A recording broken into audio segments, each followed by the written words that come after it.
Are you feeling stressed or anxious about a big test coming up, or worrying about your family members around you all the time? Now imagine feeling like this all the time, but not having anything to trigger those feelings of anxiety or stress. That is most likely what somebody with generalized anxiety disorder feels like. GAD, which is generalized anxiety disorder, affects around 18.1% of the US population ages 18 and up.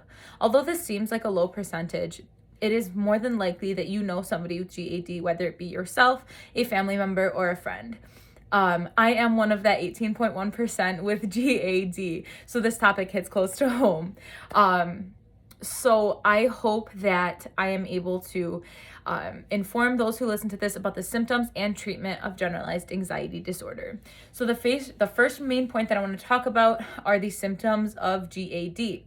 So although feeling anxious in, those stressful situations is very normal, and it actually drives a lot of people, according to the National Institute of Mental Health, the symptoms of GAD can actually significantly interfere with daily life. So whether that be at school, at work, taking tests, or giving speeches, or all of the above, it affects everybody differently. According to Mayo Clinic, some of the most significant physical and more mental symptoms are as follows, right? So worrying that you are going to make a bad decision and that will kind of worsen things in the future for yourself.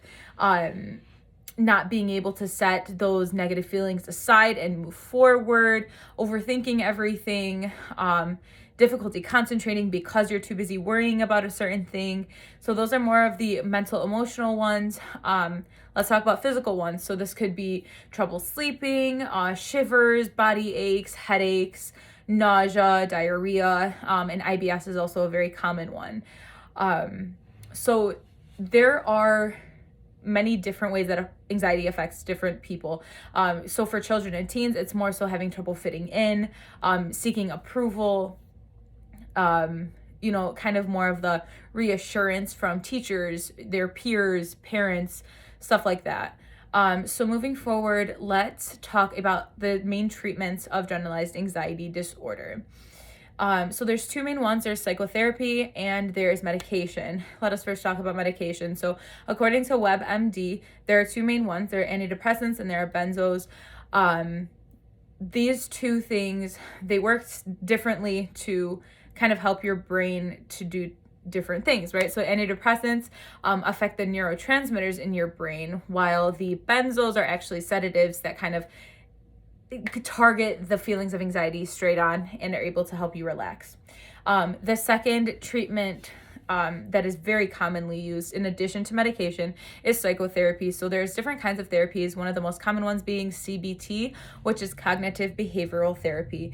This is actually kind of where a therapist teaches an anxious individual new positive ways of thinking, kind of like rerouting the way that we think. So my therapist, this is one of my methods of treatment right here. So this kind of reminds me to breathe. I breathe in and I breathe out. So it is something that kind of has helped me, and a lot of other people have small things like this that help them. So I hope I was able to inform you guys about the symptoms and treatments of generalized anxiety disorder, and I hope that you guys are able to learn something from this and hopefully help those around you guys to become more aware about GAD.